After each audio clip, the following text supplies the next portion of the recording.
Hamar, Prestalein, Le monde a changé. Hamathonenen, Je le vois dans l'eau. Hamathonnerai, Je le ressens dans la terre. Hanosonne, Willy, Je le sens dans l'air.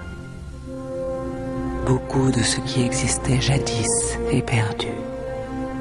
Car aucun de ceux qui vivent aujourd'hui ne s'en souvient.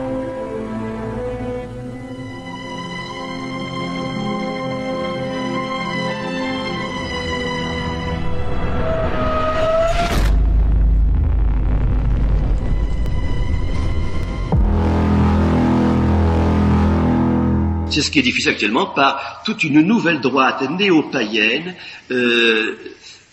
qui ramène des cultes comme le culte de Mitra, le Sol Invictus, c'est le Soleil invaincu, c'est Mitra, c'est le culte du Soleil, qui vous diffuse des cultes, les cultes druidiques. On vous relance une espèce d'église druidique, on va raconter de choses là-dessus, qui vous diffuse les anciens cultes nordiques.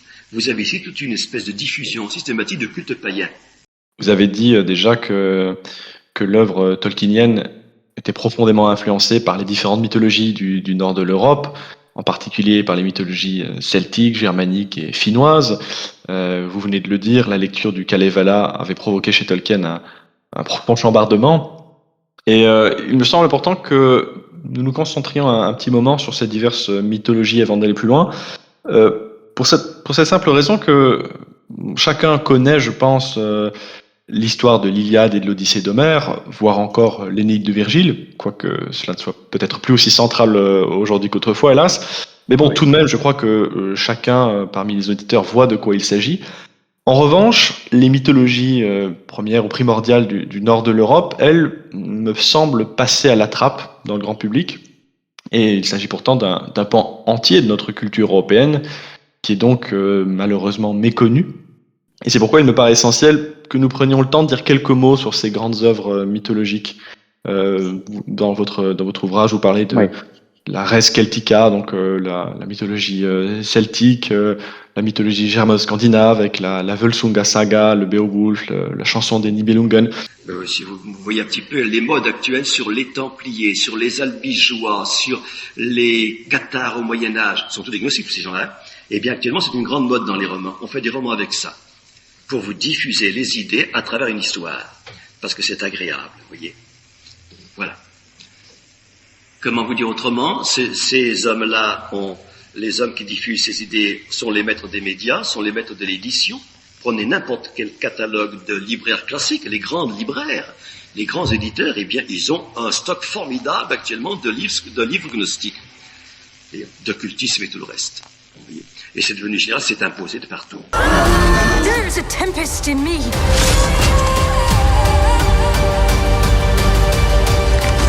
You have fought long enough, Galadriel. Put up your sword.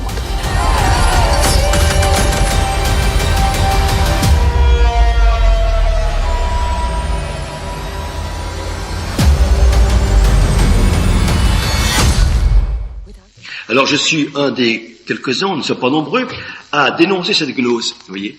Alors on fait comme on peut. Monsieur Vaquier, moi-même et d'autres, d'ailleurs, à l'équipe de Chirin-Montreuil, avec notre ami Monsieur Ogui, on s'efforce de dénoncer cette gnose. Et on a beaucoup de mal, parce que dans nos milieux traditionnels de droite, vous voyez, eh bien, les gnostiques pénètrent très bien au nom de la tradition, avec un grand T, hein, au nom de la tradition avec un grand T. Ils vous diffusent la vraie tradition. La tradition, disent-ils, c'est nous qui l'avons. Vous voyez, l'Église catholique a une tradition quelconque parmi la grande, hein, mais c'est pas la grande Église catholique, c'est une tradition quelconque, vous voyez. Et la grande tradition, c'est la tradition du serpent, simplement celle du paradis. Vous serez comme des dieux si vous m'écoutez, vous voyez. Et la gnose, c'est ça, vous serez comme des dieux, eritis sicut si vous m'écoutez, moi, le serpent, vous voyez. Alors, un dernier point que j'aimerais aborder avec vous. Pour terminer cette première partie sur la tradition, vous venez d'ailleurs d'en dire un petit mot.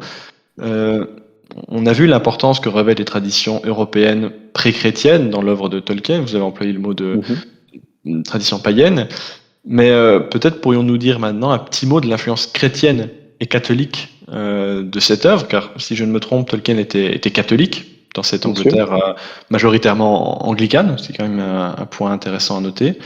Et il dit ceci dans une de ses lettres, j'aimerais bien avoir votre avis, votre réaction. Il écrit « Le Seigneur des Anneaux est bien entendu une œuvre fondamentalement religieuse et catholique, de manière inconsciente dans un premier temps, puis de manière consciente lorsque je l'ai retravaillé.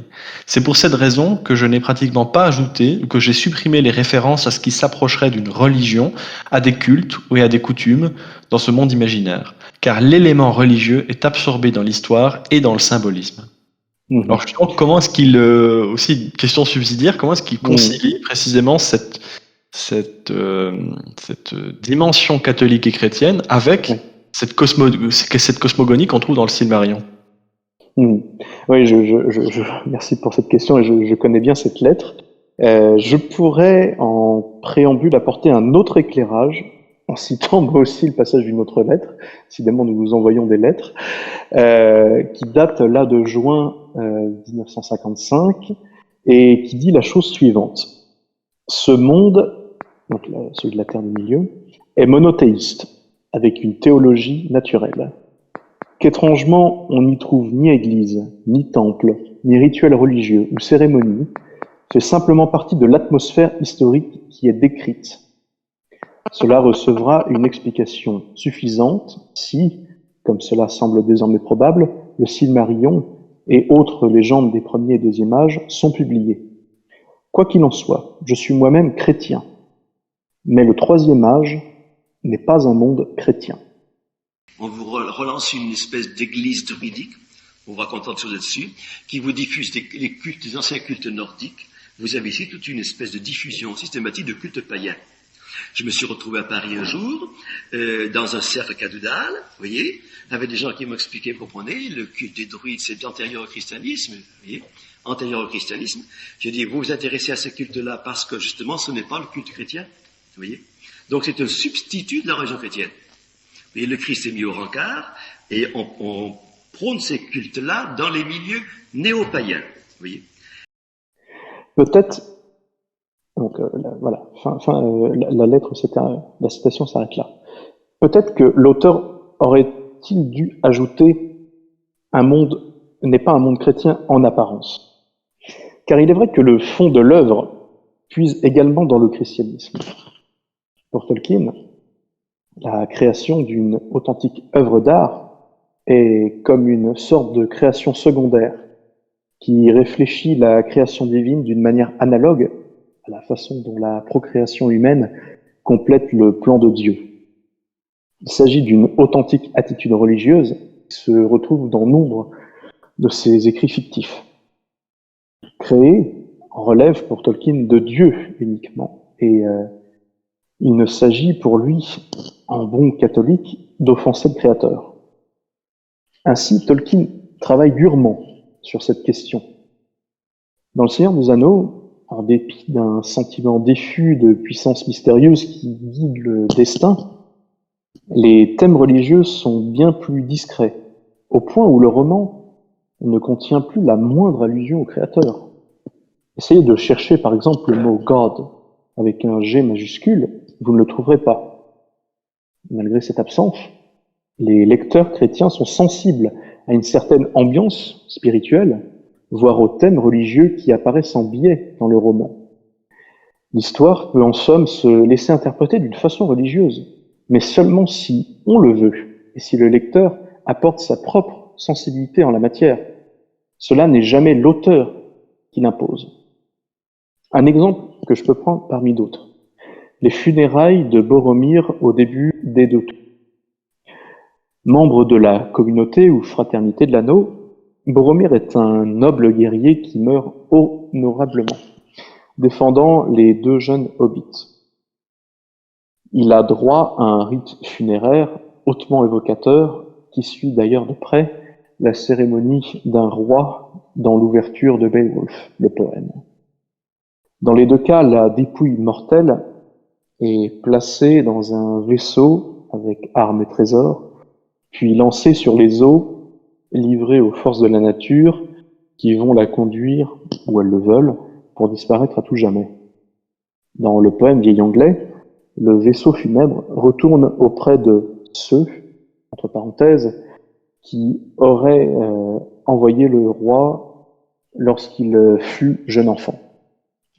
L'allusion succincte à « ce » reste mystérieuse. Anonyme, expliquée, on ne peut s'empêcher d'y voir derrière ce « ce » les dieux païens des mythologies scandinaves que le poète chrétien de Beowulf s'interdit d'expliciter. Chez Tolkien, le mystère reste intègre sur le destin du défunt, du moins dans le Seigneur des Anneaux. Après avoir pris connaissance du Silmarillion, le lecteur revient sur la scène de l'envoi de Boromir avec un regard nouveau. On ne manquera pas d'y voir une allusion les puissances angéliques, qui sont les intermédiaires entre le Père de tout, Iluvatar, et les espèces intelligentes. Il n'est pas impossible d'ailleurs que les « ceux » mystérieux du Beowulf même inspiré la notion des Valar. Le ton digne, élégiaque, est renforcé dans le cas de Boromir par le chant funèbre qu'offrent les compagnons à leurs amis tombés. Là encore, l'influence du poème se laisse aisément deviner, sauf qu'il s'agit d'un autre passage, non pas du début de Beowulf, mais vers la fin, quand les Danois pleurent le héros éponyme.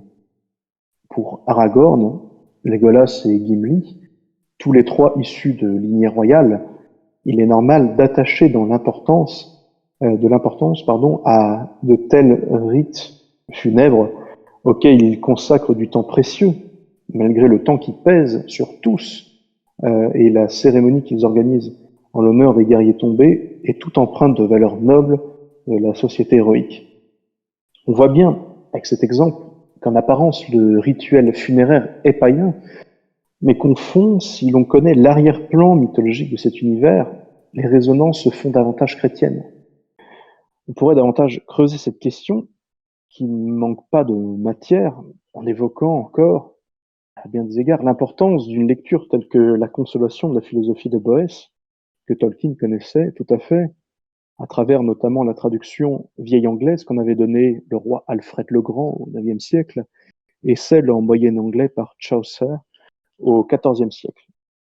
On pourrait parler de la notion, par exemple, de libre arbitre, telle qu'elle apparaît dans les écrits Tolkien, mais en toute franchise, ce domaine dépasse quelque peu mon champ de connaissances, et je préfère renvoyer nos spectateurs au moins à deux références sur la question.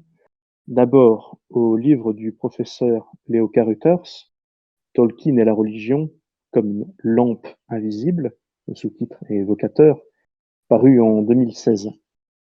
Alors, on parle beaucoup de l'œuvre de Tolkien comme d'une œuvre empreinte de spiritualité. Pourquoi ? D'abord, lui-même était croyant, et il est resté croyant et pratiquant catholique jusqu'à la fin de ses jours. Quel catholique est-ce qu'il était ? Pour l'époque, c'était un catholique traditionnel, un catholique typique de ce que l'on trouvait en Europe avant Vatican II. Et alors, pourquoi l'œuvre de Tolkien est-elle considérée comme spirituelle ? Parce que son œuvre est empreinte des valeurs spirituelles qui étaient importantes à l'auteur. Mais curieusement, il ne parle jamais de la religion dans ses œuvres. Il faut faire une distinction entre l'homme et son œuvre, et même dans l'œuvre entre les valeurs spirituelles et la religion, telle que nous la connaissons, parce qu'elle n'est pas présente dans l'œuvre. Donc c'est un substitut de la religion chrétienne. Et le Christ est mis au rencard, et on prône ces cultes-là dans les milieux néo-païens. Vous voyez ? Et puis dans les milieux qui se veulent rester quand même catholiques, donc fidèles au Christ, eh bien on fabrique un Christ gnostique. On fait du Christ un archonte, comme je vais l'expliquer. Et quand on a fait un Christ gnostique, vous croyez que vous adorez le Christ. Eh bien vous adorez l'antéchrist sans savoir. Vous voyez ? On a dit que le serpent, c'était le singe de Dieu. Donc il imite Dieu. Suffisamment bien pour qu'on le prenne pour Dieu. Autrement, on ne l'adorerait pas. Vous voyez ? Alors, l'antéchrist, il aura le visage du Christ. Et il parlera comme le Christ. Et tout le monde l'adorera en croyant adorer le Christ. Vous voyez ? Nécessairement, c'est bien ce qui va se produire un de ces jours. Nous aurons bien un véritable antéchrist qui arrivera avec le visage du Christ. Vous Voyez. Et puis ses propres paroles, mais ses fruits sont des fruits de mort, et non pas des fruits de vie. Tolkien avait réhabilité les elfes, on l'a dit, vous venez de le dire, il était l'ami des elfes. Aujourd'hui, dans la série à venir que j'évoquais, Les Anneaux du Pouvoir, et qui fait grand bruit, cette série, on annonce par exemple un elfe noir, pas un aigle, hein, mais un elfe noir, le wokisme, comme on dit aujourd'hui, la cancel culture. Dans Tolkien, c'est quand même une hérésie, non ?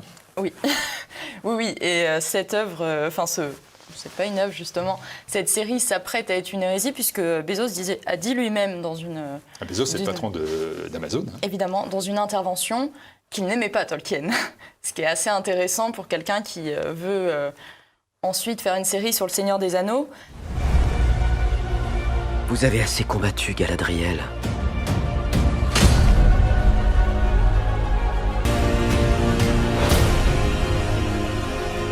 Les ténèbres envahiront la terre tout entière.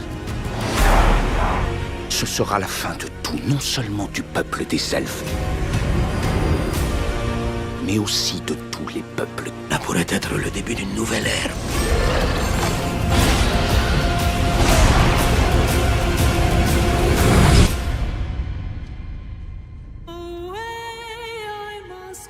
J'ai entendu dire que c'était basé aussi sur un fondement catholique. Ben oui, à fond. Puis ce qui est spécial, c'est que dans un premier temps, ça a été inconscient pour Tolkien, l'auteur, J.R.R. Tolkien. Il a écrit ça, puis il s'est pas rendu compte, mais c'était chrétien, c'était catholique. Tolkien est le fameux créateur du Seigneur des Anneaux, dont on pourrait penser que c'est plutôt une sorte de nouveau paganisme qui fleurit sur Internet.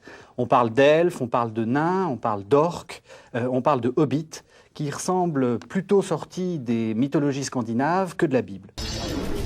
Mais ouais, c'est ça, dans le Seigneur des Anneaux, il y a quand même beaucoup, tu sais, il y a les Nazgûl, il y a les orques, les Uruk-hai, il y a Gollum, il y en a vraiment, il y a beaucoup quand même de personnages. Ouais, mais c'est drôle parce que moi, dans ce film-là, ça me dérange pas les monstres. Je pense que c'est parce que il y a comme c'est pas de la laideur pour la laideur. C'est comme si la laideur est présente pour montrer en contraste la lumière finalement. Puis comme il y a beaucoup d'espérance dans le film, on dirait que je reste pas avec ça, je reste pas avec la laideur. C'est cela, oui. Quand il développe l'idée, il dit c'est fondamentalement catholique en ce que j'ai ôté toute référence à la religion. C'est cela, oui. Et donc c'est en rentrant dans l'histoire qu'on va pouvoir arriver à décrypter, je dirais pas décoder, enfin quelque chose comme ça. Il y a autre chose. Et cette autre chose fait écho avec le mystère de notre foi et notamment avec le mystère de la Semaine Sainte. Pour vous donner juste un petit exemple, dans Le Seigneur des Anneaux, les héros vivent à la fois le vendredi saint, le samedi saint d'une certaine façon, et le dimanche de Pâques. Le vendredi saint, c'est évidemment le pauvre Frodon qui monte le long de la montagne comme sur un Golgotha, aidé par Sam, comme par hasard, qui est un jardinier, comme le sera Simon de Cyrène, et qui va aider Frodon à monter jusqu'en haut de la montagne pour porter toute la misère du monde, tout le poids, comme le poids de la croix qui est contenu dans l'anneau. Le samedi saint, c'est dans notre foi catholique, ce que nous célébrons dans la Semaine Sainte, le moment où le Christ, mort en attendant sa résurrection, descend aux enfers et va y chercher, y libérer les captifs de la mort, ceux qui sont depuis des siècles et des siècles enfermés dans un monde en attente de cette résurrection. Eh bien, c'est ce que fait Aragorn, une figure du Christ roi. Il va dans les enfers libérer les âmes captives, ces espèces de chevaliers qui ont trahi leur cause et qui sont punis en étant des espèces de spectres à qui il va enfin donner la liberté de pouvoir assumer paisiblement leur mort. Et je considérerai votre serment comme accompli. Et puis, il y a la résurrection. De nombreux petits clins d'œil dans le Seigneur des Anneaux sont des clins d'œil de résurrection. Le plus fameux, c'est évidemment quand Gandalf s'est battu contre l'énorme monstre venu des entrailles du monde, une espèce de diable qui l'affronte dans les abysses de la terre et au sommet des montagnes. Et il réussit à vaincre la bête, mais lui-même est exsangue après ce combat et il nous dit lui-même, Gandalf, quand il raconte cet épisode, il dit j'étais mort et j'étais renvoyé à la vie. Mais ce n'était pas la fin. Je sentis la vie revenir en moi. Je fus renvoyé jusqu'à ce que ma tâche soit accomplie.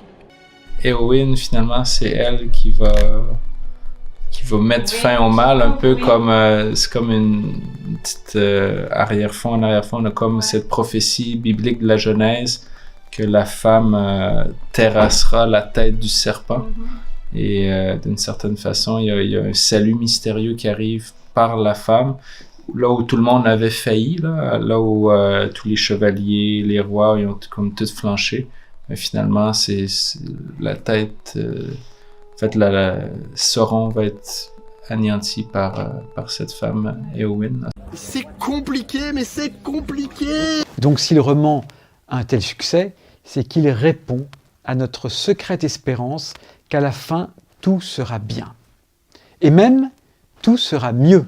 Pour nous, c'est l'histoire de Frodon et Sam, c'est l'histoire de Aragorn et Arwen, c'est l'histoire du salut par Jésus-Christ, c'est l'histoire de la passion et de la résurrection. À la fin, le Christ a vaincu la mort et le péché, et dans leur joie, les apôtres n'osaient même pas y croire. Je ne croyais pas que ça finirait de cette manière. Finir? Non, le voyage ne s'achève pas ici. La mort n'est qu'un autre chemin qu'il nous faut tous prendre. Le rideau de pluie grisâtre de ce monde s'ouvrira et tout sera brillant comme l'argent. J'ai rien compris. Non, ou alors c'est moi? Non, moi non plus, j'ai rien compris. Donc c'est un substitut de la religion chrétienne. Et le Christ est mis au rencard, et on prône ces cultes-là dans les milieux néo-païens, vous voyez. Et puis dans les milieux qui se veulent rester quand même catholiques, donc fidèles au Christ, eh bien on fabrique un Christ gnostique. On fait du Christ un archonte, comme je vais l'expliquer. Et quand on a fait un Christ gnostique, vous croyez que vous adorez le Christ. Eh bien vous adorez l'antéchrist sans savoir.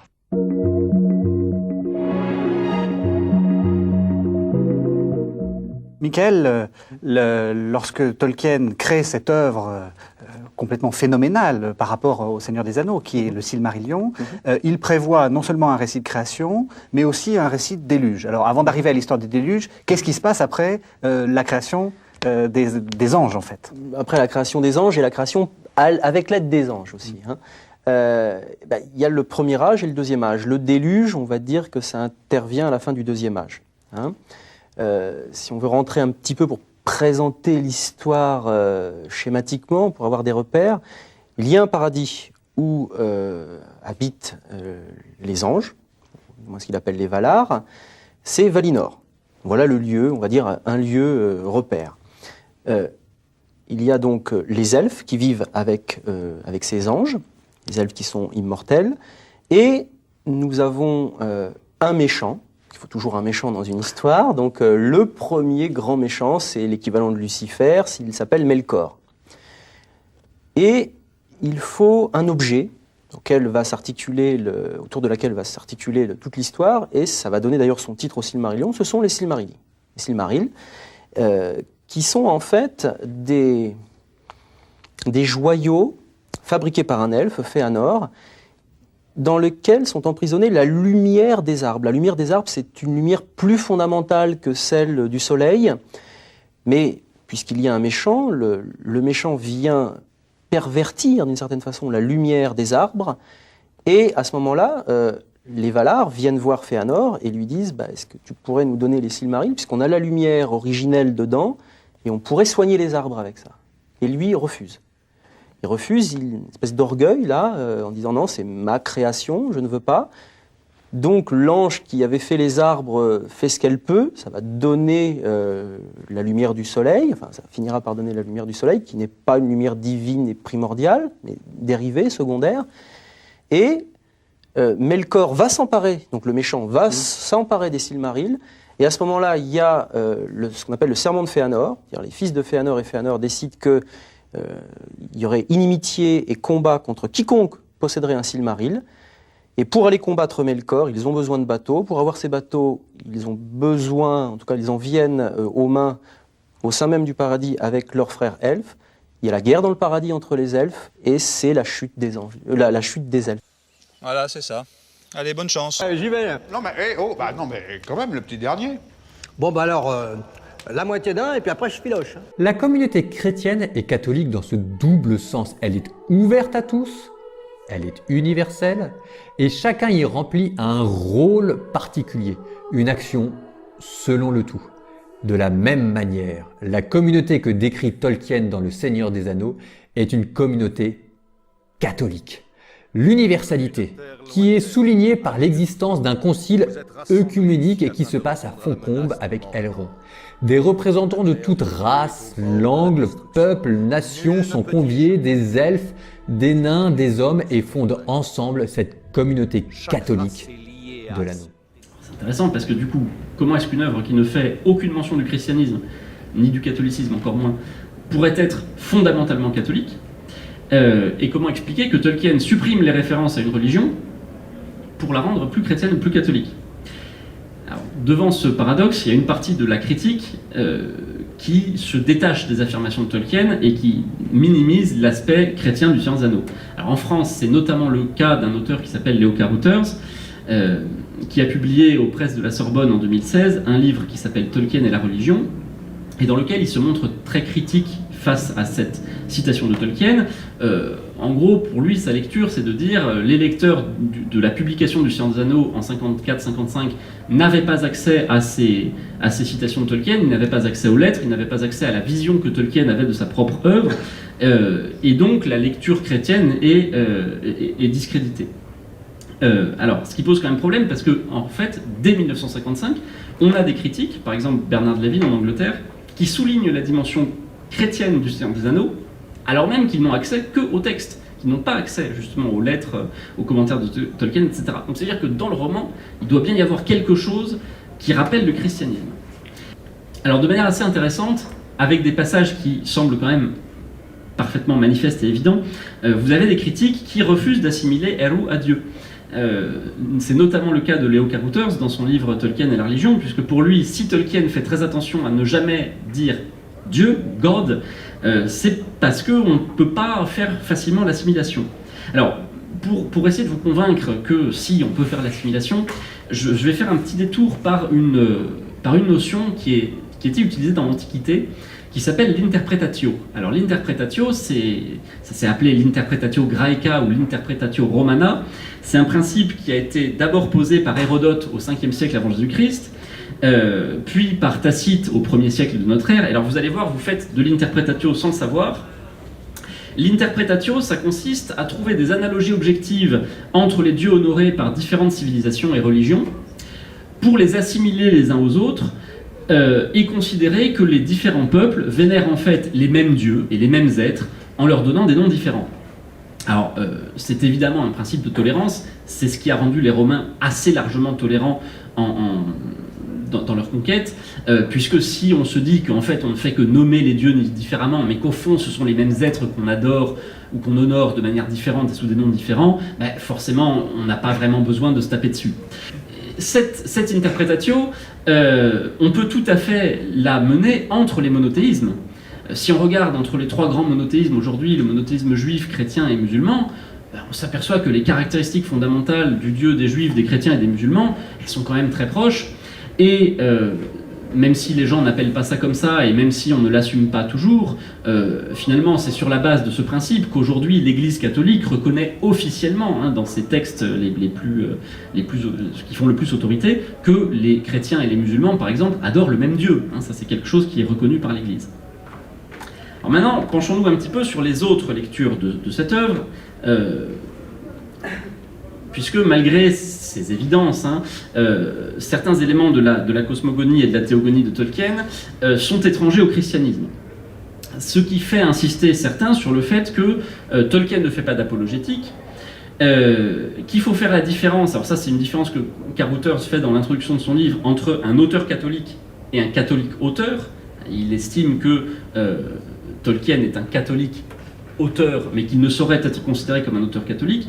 Certains vont même plus loin, puisqu'ils affirment que l'œuvre de Tolkien serait en contradiction avec sa vie, et qu'elle serait plutôt néo-païenne que catholique. Alors là encore, c'est quelque chose qu'on trouve plus chez les fans, sur les forums internet, etc., que dans la critique, mais c'est quelque chose qui n'est pas absent de la critique.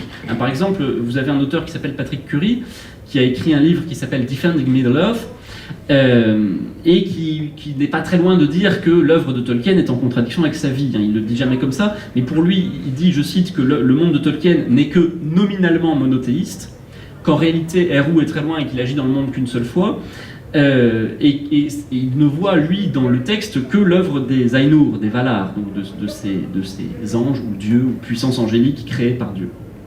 Fuyez, pauvre fou! Pour les plus jeunes, il faut absolument les mettre en garde contre tout ça, qu'ils apprennent tout ça, qu'ils étudient tout ça. Ah ben c'est évident. Première chose à faire, pour ceux qui rentrent dans la vie maintenant à 20 ans, il faut qu'ils étudient tout ça, qu'ils sachent ça par cœur, hein, qu'ils fassent attention parce qu'ils sont piégés de partout. Hein? Ils seront piégés de partout et c'est pas possible autrement. Allez dans n'importe quelle librairie, allez n'importe où, écoutez la télévision, faites n'importe quoi, vous n'avez que de ça qui passe à longueur de journée.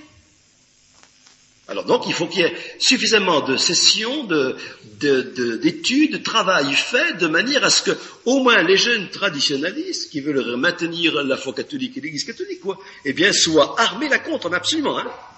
Faut être armé là, c'est là-dessus qu'il faut être armé d'abord. Autrement, c'est foutu, autrement, c'est plus la peine, on peut plus rien faire. Alors, si vous voulez, eh ben, c'est comme pour Sodome et Gomorrhe, s'il en reste 10, etc., ben, il en restera peut-être 10, j'espère quand même, hein, puis c'est pas tout fini. Moi, je vois que dans les mouvements comme Renaissance catholique, comme JCS, etc., ce mouvement-là, on devrait actuellement mettre en garde fondamentalement sur toutes ces choses-là. Toutes ces choses-là, absolument. Moi, ça me paraît fondamental. Parce que c'est sur les jeunes de 20 ans, aujourd'hui, que les francs-maçons font l'effort le plus puissant. Les vieux d'autres générations, ça n'a plus aucun intérêt. Hein. C'est les jeunes qui sont pilonnés là-dessus par tout ça. Moi, écoutez, quand j'arrive dans ces librairies, j'en ai vu plusieurs de ces librairies comme cela. Il n'y a pas des gars de mon âge dedans. J'arrive dedans, c'est tous des jeunes qui sont dedans. Hein. Souvent, cheveux noirs, dressés sur la tête, tout sourire. C'est une faune particulière de jeunes qui sont tous là-dedans. Quand j'y vais, je me sens plus chez moi. Hein. Je me sens pas dans une librairie ordinaire. Eh bien, on voit que des jeunes là-dedans. Eh bien, toutes ces librairies-là vous diffusent de la gnose avec tout ce que je vous ai dit, là. Et ce sont les jeunes qui se précipitent là-dedans, qui se jettent là-dedans, qui trouvent je sais pas quoi, un agrément, un plaisir particulier. C'est très bien présenté d'ailleurs. Hein. Tout est fait pour les attirer.